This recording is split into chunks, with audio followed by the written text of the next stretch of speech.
I'm JP, we specialize in creating immersive app purchase moments. What does that mean? That means that we really understand consumer behavior. And about 2 years ago, we were been hired to work on a project in China, a major bank, and we wanted to research our concepts. And the client challenged us to say, you know, other than building a prototype, you know, how do you evaluate the concept? We said, well, we create these animated walkthroughs and we put it on web and we research it. And they said, well, that's not good enough. You know, how can we do a better job to evaluate your ideas and so that we don't build a mistake? And we thought about it and we started programming and developing virtual reality, and thank God the technology was just coming out. We were able to leverage that technology, and we put goggles on people, and we did interviews on their behavior, and that became kind of a form of virtual reality and its application to design, which is very exciting, because the closer as designers we can get to reality, the better the input we can get on how we can make that design better. So today's presentation is about 5D. And 5D is really the evolution of design, the evolution of customer experiences. And here's a very burdensome headset. We are now programmers for Oculus Rift and the HoloLens, and they are very bulky and clumsy, but I can predict that in the next 5 years, they're going to get smaller, and just like our phones, and smaller and smaller and smaller, to a point where they'll be on your glasses and you won't even notice it. And that's the exciting part of our technology. So I'm going to talk a little bit about the 5D. Why is that so important? I'm going to talk about the trends driving the immersive. And I'm going to talk a little bit about how is that impacting business. I'm going to show you some examples. You saw one this afternoon that was fantastic, and there's been a lot of money spent in the entertainment sector, but the reality is there's a lot of new development happening in medical science. It's happening in a lot of other areas, design, retail design. And we'll talk a little bit about that. So about a year ago, we asked a question. So we were already doing VR, and we were using it as a research tool. We asked ourselves, you know, is there a place for virtual reality in today's environment? Will people accept virtual reality tools in the way they absorb information, the way they take on entertainment, the way they socialize? Obviously, you know, Facebook saw value in that. And so we did an online study, 3,000 consumers we interviewed, and we wanted to find out, is there a difference between millennials and how they absorb information versus the average population? And at the end of this presentation, I'm going to share with you some of the research results you'll find very startling. You can download this off our website. So this is welcome to read it. We just finished another study on the banking industry and the use of VR. So why did we pay attention to millennials? Well, they are you in this room. A lot of you are millennials, like my daughter, and you are the purchase power, the future purchase power for pretty well everything. And we really want to understand, is your behavior different when it comes to absorbing technology and virtual reality versus the general population? And we felt that was important because what we know from millennials through our own research and syndicated studies is that millennials are very different in behavior than the general population. And we phrase millennials. The reality is there's so many subsegments of millennials, from early adopters to innovators, that we discovered in our research. But millennials as a whole play an important role on the future of most brands, most organizations, from hiring to selling. The other thing that we saw in the marketplace that was really important to understand is that there's a real battle going on, and this battle is happening really between the emotional side of the equation and the rational side of the equation, how we feel and how we think. And we did a study 2 years ago called Restore. We wanted to find out was who's winning the emotional connection to the consumer. Is it the online experience or is it retail stores? And this again was a syndicated study we did in North America. And here's the startling fact. You would think retail stores are winning the emotional connection. You have a physical environment. You go in and you meet people, you talk to them. The reality is that little red dot in the middle shows the power of the emotional connection for retail. This aggregate of 8 different types of retail channels. Now on the right-hand side is online retailers, the Amazons, the eBays, even the online retail websites. And look at the size of that red. The reality is online is winning the emotional connection. So the challenge for retailers is how do we regain that connection? How do we ensure that we remain relevant to how consumers shop? Because for a retailer, the biggest capital expenditure, the biggest investment they make is in employees and the physical stores or bricks and mortars. So why is that important? We know for a fact that 80% of all of your decisions that you make every day is emotionally driven. It's emotionally driven because we are by nature, and the way our brain works, we are lazy by nature. We use our reptilian brain, our instinct, to make 90% of our buying decisions, 80% of our buying decisions. Because to use your thinking brain requires a lot of energy. And so we always look for shortcuts, shorthand in making our buying decisions. And most of those are driven by your emotional connection to that object. If you think of things like food, you think of cars, houses, clothing, they're predominantly driven by your emotions. So that brings me to where are we now on this continuum? You know, we've been exposed to a variety of platforms, 3D, Cineplex is one of our clients, and obviously the resurgence of 3D movies and the excitement. I think Avatar really kicked that off in a big way, new ways of filming. That platform will continue to strive. So, 5D is not a replacement for 3D or 4D. It is one additional channel, one new platform that we're going to enjoy, but it will not be at the exclusion of existing ones. If you think of 4D, Cineplex just announced that they're creating new cinemas, and we're helping design them, that will be immersive 4D. So the seat's going to shake. If it's raining, there's going to be water droplets falling on you. The sound's going to come from all the way around. You're going to smell, if you're in the woods, you're going to smell the sound of leaves. They're going to create that experience because the closer they can get to capturing the sense of being in that movie, the more it's entertainment. The more you can forget about the sense of where you are, the more it's immersive. And so this platform will continue, and we are living the 4D experience today through retail, and we're living it through how we shop online, how we do our pre-selection, how we use mobile integration, the apps. So we saw, again, previous presentations, immersive is evolving. Augmented reality, we can use our iPhones for that. And geofencing and receiving messages and offers when you're in a store. Digital in-store experience, where a lot of retailers are spending a lot of money. If you think of Sports Check and their new concept store in Edmonton, the amount of money retailers are spending on digital is phenomenal. A little tidbit of insight there for review. So the most recent study we did called Mobile Zombie, which is how mobile phones are taking over the world and we're turning into zombies, true fact, is that single screen digitals are no longer working. Consumers, when they go to a retail store, are expecting immersive large screen experiences. And obviously tablets for the sales force. Apple pioneered that with their payment system, and obviously how we validate through social media. So this is 4D experience. Here's an example of a chain we've done in the Caribbean. Nice place to be in December, January, February. To let you know, that was when we won this business. We were very excited because of the weather. And so digital experiences is about interaction with the consumer, creating these zones, intimate zones where you can segregate the information. We all live that today. This is happening. This is not rocket science. This is 4D experiences. We look at the integration of mobile within the retail environment. Again, this is 4D. It is a certain level of immersion, but it's not fully immersive experiences. And this will continue to strive. This will continue to grow. This will continue to appear in retail stores and retail environments because it's an effective way of engaging customers. But is it the ultimate way? No. Immersive 5D is the new way of looking at how we engage customers because they are totally disengaged in retail environments.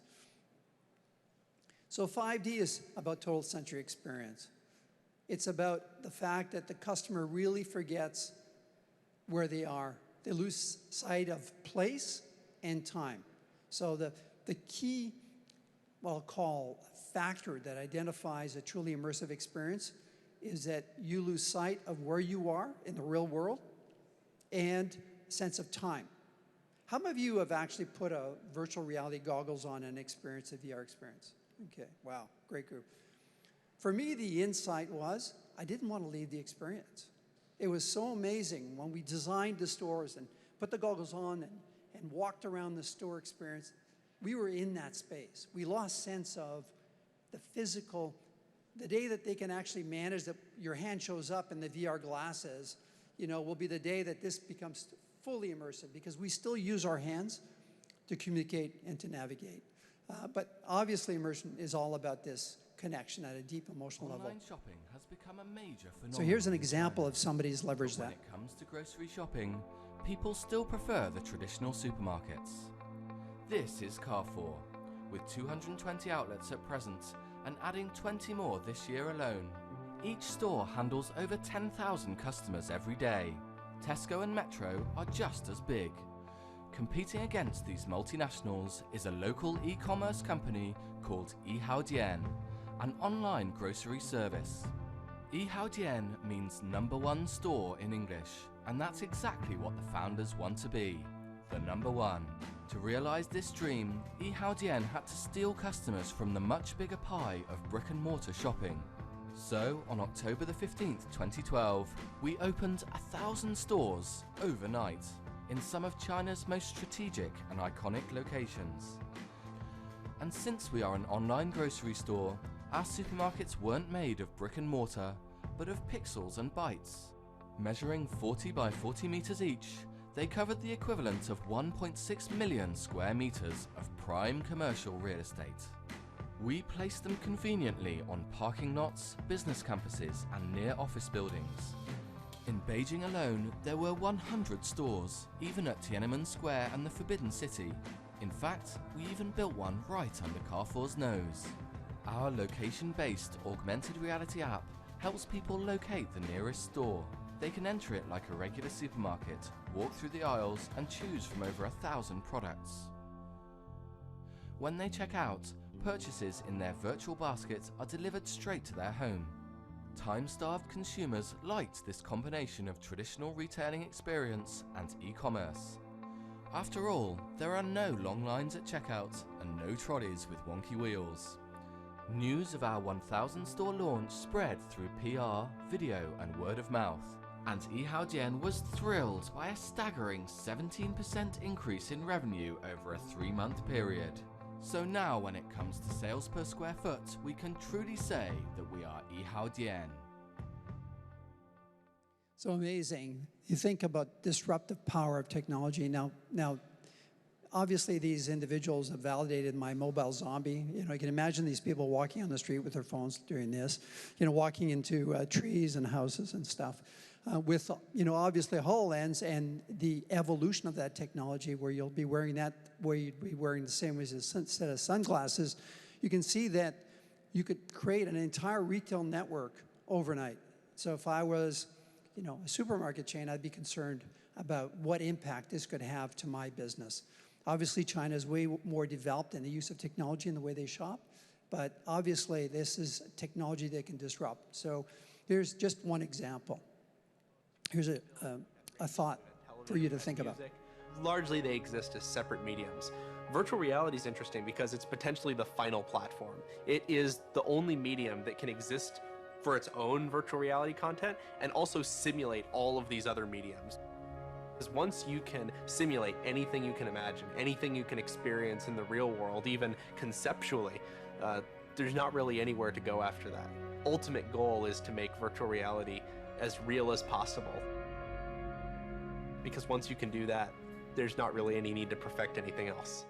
So the insight is once you can do that, you don't need to perfect anything else. That's a scary thought if you think about it, where the blurring of the lines between what is real and unreal vanishes.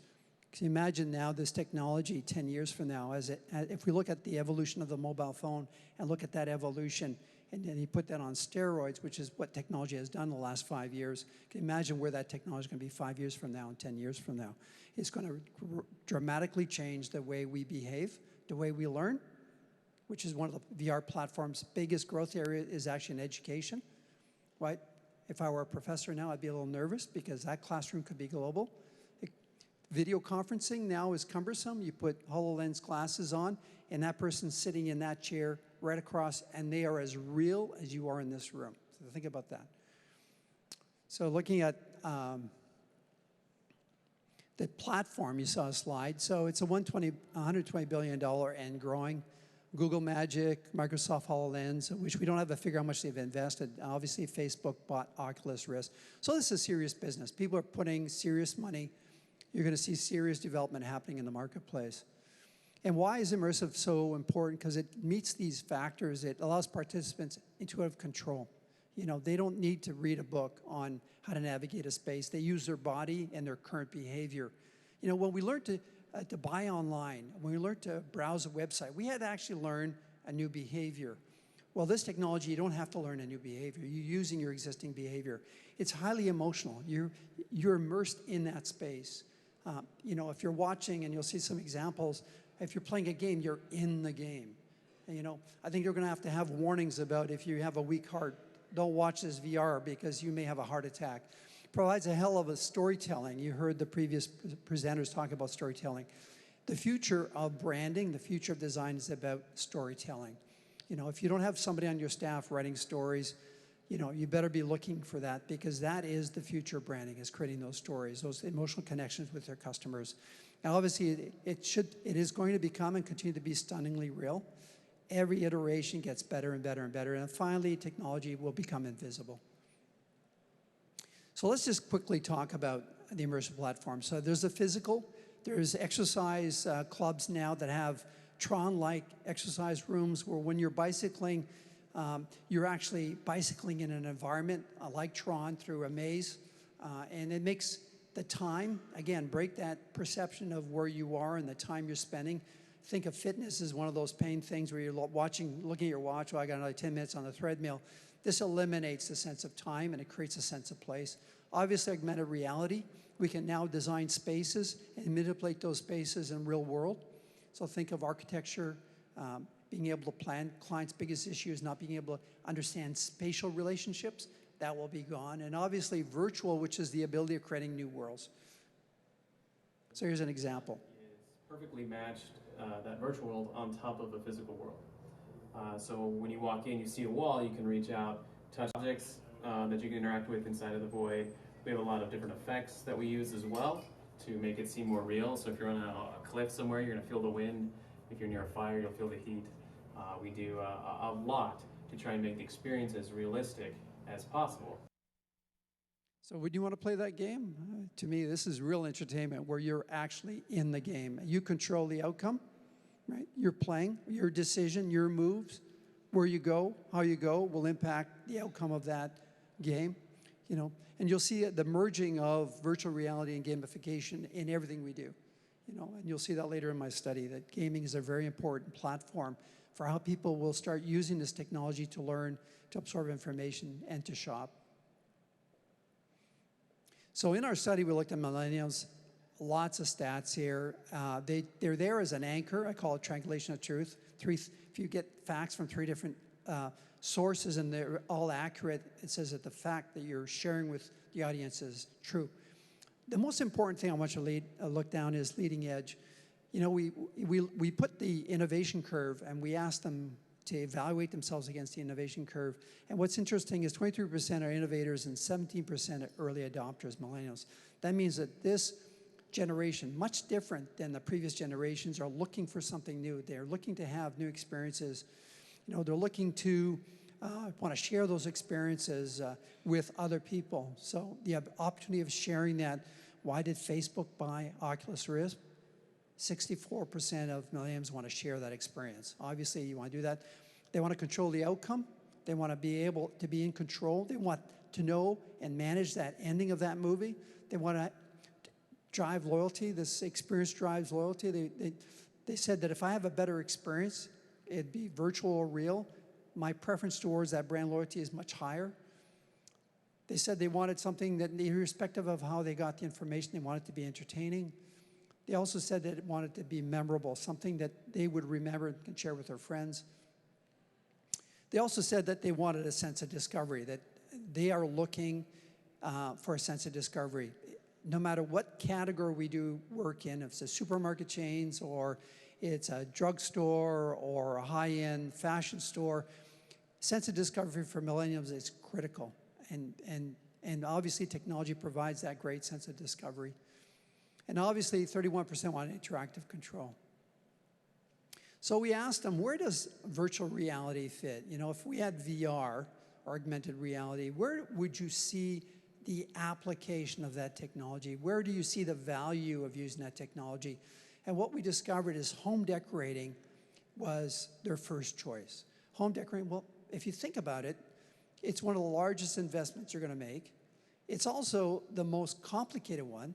People, by nature, have a poor sense of space, spatial relationships. You know, you buy a couch, is that going to fit in my room? What is that going to look like? You know, if I'm going to renovate my kitchen, is that cabinet too large or is it too small? And so you can see how virtual reality can help, or augmented reality can help. And Home Depot just recently launched a holodeck platform to test and experiment. So you can actually go in and use augmented reality goggles or a tablet and see how that furniture would fit in your space. The other area that we found interesting is the application towards transportation, travel. Consumers are looking for VR as a way of experiencing that travel before making a commitment to making that trip. So banking is another one that did very well, and so did appliances and automotive. So you can see, and this is like asking a question. When computers were first launched, what value do you see in a computer? Most consumers would tell you, I don't even know what a computer is. Yeah, I kind of know what it is, but I really don't know what it does, and I really don't see how it would apply to my life. And look at computers today. We can't live without a computer. Our phones are computers. Our watches are computers. You know, we spend, more than 50% of our time on computers, more so than TVs. And you can see where this is going to go. The other question we asked was for banks. We did part of the mobile zombie study was, how do we disrupt your behavior with your smartphone? How do we get you to look up versus looking down? And what's the role of virtual reality as part of that? And what was interesting is they were looking for virtual reality as a way of relaxing when they go to the branch, this sense of journey. This virtual assistant was also the opportunity of playing games. So net, virtual reality is going to change that path to purchase. It's going to change the way we shop. We're going to have an online virtual shopping experience. I was interviewed this morning for a U.S. retail magazine, and I said, GP, where is this all going? You know, is virtual reality going to replace retail stores? And my comment is no. It's just another channel, no different than online was a channel, and retail is a channel, and mobile is a channel. This will be an additional channel that you will have the option, depending on the category you're buying, to use virtual reality. And especially as the cost continues to decline in that technology and the level of sophistication in the software and the programming goes up, you know, that will be an applicable platform. There's also this thing of the Internet of Things. The reality is you saw a presentation this morning with, you know, technology as part of your fashion. More and more that's going to happen. And technology is going to know who you are, you know, where you are in that space, your preferences, and that will provide a lot of knowledge. You know, the question was about confidential information, privacy. Well, it's interesting. All the studies on millennials on privacy have indicated it's no longer an issue. They share everything already. Part of their culture is to share everything online. And so privacy becomes less of an issue. Obviously, immersive in-store will continue to play a growing role. I was in China speaking at a conference, and they had this virtual mirror, and this, not your conventional virtual mirror. This mirror actually analyzed your body shape and then took the fashion item that you can click on, and it molded that fashion item onto your body. So if you're looking at a pair of jeans and you're turning around looking, it hugged your body. It showed how it fitted your body to a T. And so you can see more and more of this technology showing up, this immersive technology showing up in retail. Augmented reality for salespeople, for learning, for service. You're going to see more and more service repair people coming to your house wearing augmented reality goggles. because in those goggles is, you know, thousands bytes, millions of bytes of knowledge and technology on how to solve your specific problem, so they don't have to call or they don't have to come back. And obviously, predictive customization is where most websites are going. Being able to analyze your shopping behavior and be predictive. Amazon have pioneered this. This is just the beginning of where the technology is going to be more immersive. And then finally, to wrap up, immersion is all about making emotional connections. And remember, 80% of all buying decisions are emotional. Immersion is just a new tool to build that relationship. It's about the experience, not the technology. Technology will become invisible. You know, the more invisible technology becomes, the more effective it becomes in creating that experience. It'll be determined more about how you feel about the brand, about the experience, than what the, you know, the cognitive, functional benefits of that experience or that brand. And then finally, it will truly blur the lines between the different design principles. If you think about that shopping center, that augmented reality shopping center, typically that shopping center or that supermarket would have been designed by a firm like us. It would have then been validated by an engineering firm, an architectural firm. It would have had a site plan, so urban development would have been there. Now what you have is you've got someone from an unrelated field, a field that's digitally oriented, designing physical spaces, and you can see more and more of that. You'll see more of our industry, our firm, getting involved in cinematography, movie making, because augmented reality is all about creating the story. So as designers, it's a very, very exciting period in our life. You know, it's the same period that I witnessed when the first computers were launched, and it eliminated the entire typesetting industry around the world. I view augmented reality as just providing a new canvas for us designers, and I appreciate your time, and I'm open for questions.